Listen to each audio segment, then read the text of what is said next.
uma dúvida que eu ainda não encontrei a resposta. Qual que é a relação entre os cristãos de extrema-direita com Israel? É a leitura bíblica. Porque Israel, na leitura especialmente do Velho Testamento, o Novo não. Jesus, quando fala em Israel, ele fala sempre de maneira crítica.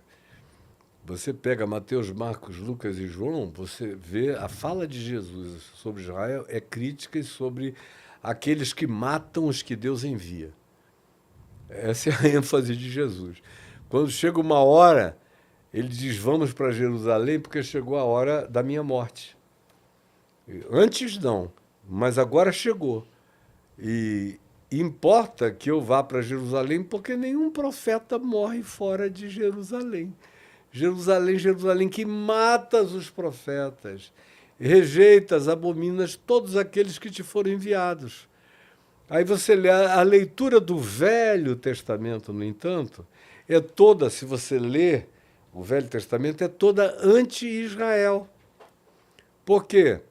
São os profetas denunciando o povo de Israel, que era um povo idólatra, que depois do cativeiro em Babilônia pararam de cultuar os ídolos de pau, de pedra, de ouro, isso e aquilo, porque até lá eles também cultuavam isso, e passaram a cultuar o templo, passaram a cultuar o livro, a Torá, passaram a cultuar o sacerdotalismo, passaram a cultuar os ritos e os sacrifícios. Eram idólatras piores do que os pagãos.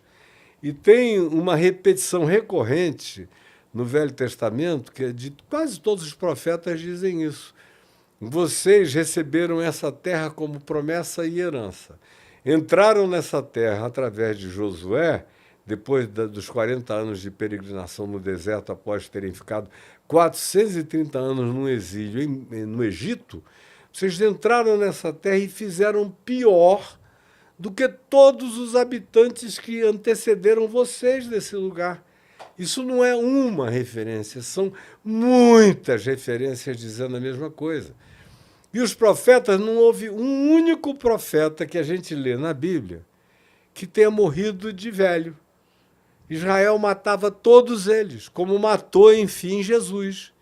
Agora, a ignorância é tão grande que os caras ficam, especialmente de 1947 para cá, porque do ano 70, quando os judeus tentaram fazer uma insurreição contra os romanos e foram atropelados pelo general Tito e Vespasiano e tudo mais, eles foram dispersos.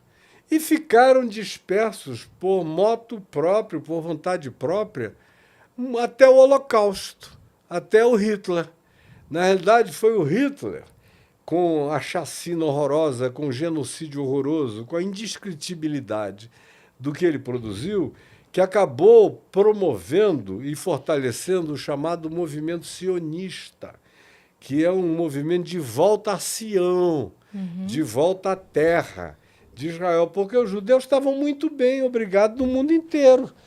Como tem judeus aqui em qualquer lugar da terra, vivendo muito bem, ganhando dinheiro, aculturados, eles sempre se aculturaram bastante. Foi o impacto e o trauma da Segunda Guerra que gerou, especialmente naqueles que eram os filhos dos massacrados, dos mortos nos campos de concentração, que disseram a gente quer voltar para a nossa terra.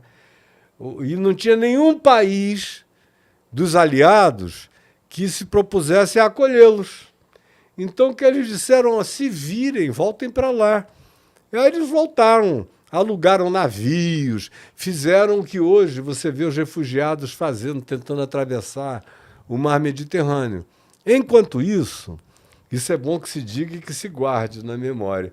Enquanto isso, do ano 70 da nossa era até 1947, sempre houve uma população de judeus, árabes e palestinos, que são povos semitas.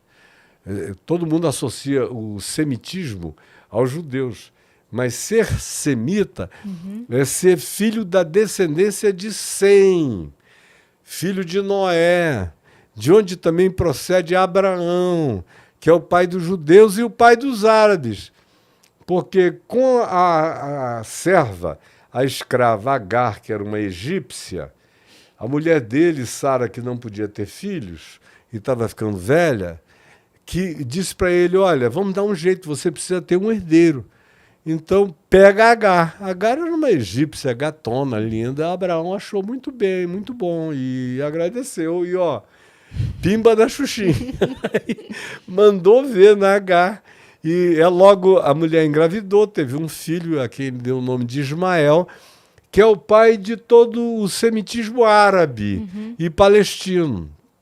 E depois de alguns anos, quando o menino, o Ismael, já tinha mais de 10 anos, foi que Sara, aos 90 anos, deu à luz a um filho, e Abraão com 100. Deu à luz a um filho chamado Isaque, e que é o pai dos israelitas, dos judeus, dos hebreus. Mas ambos os grupos são semitas. Sim. E são ambos filhos de Abraão. Então, quando você vê o Netanyahu lá massacrando, matando e dizendo que vai eliminar, é uma guerra fratricida. São irmãos matando irmãos. Do ponto de vista genético, corre neles o mesmo sangue, o mesmo DNA, com a mesma história, e todos eles sabem disso. Mas a ideologia política e o desejo de supremacismo e de poder é o que faz isso. Mas eu estava dizendo o seguinte, do ano 70 até 1947, judeus, árabes e palestinos viveram muito bem juntos, não importando quem é que governasse. E nunca foi judeu, nem árabe, nem palestino que governou. Eles estiveram sob a dominação romana, depois eles estiveram sob a dominação bizantina, constantiniana, eles estiveram sob a dominação dos turcos otomanos. Antes disso, eles estiveram sob a dominação islâmica do século VII para frente, e os turco-otomanos eram também islâmicos. E num convívio absolutamente pacífico. Os cristãos, a pretexto da Igreja Católica de recuperar os lugares santos do cristianismo, que é um fenômeno do quarto século para cá, portanto, a Igreja Católica é um fenômeno do cristianismo constantiniano. Sim. Mas não tem nada a ver com o evangelho original que Jesus ensinou, que não deu nomenclatura para nada disso. E a expressão igreja ou eclésia não é uma invenção cristã também. Já era uma designação usada no mundo greco-romano para designar todo tipo de ajuntamento público e civil. Quando um procônsul, quando um governador, alguma autoridade greco-romana convidava a população daquela cidade, reino, para um encontro, para passar instruções civilizatórias ou mudanças de lei ou qualquer coisa que o valesse, aquilo ali era uma convocação para a eclésia, para a igreja. Ou seja, igreja significa só congregação e ajuntamento, não tem nada mágico nisso. Mas o cristianismo acabou transformando a igreja numa coisa que parece que até a palavra caiu do céu, e tudo mais que a gente vê em volta que não tem absolutamente nada a ver com o que Jesus propôs.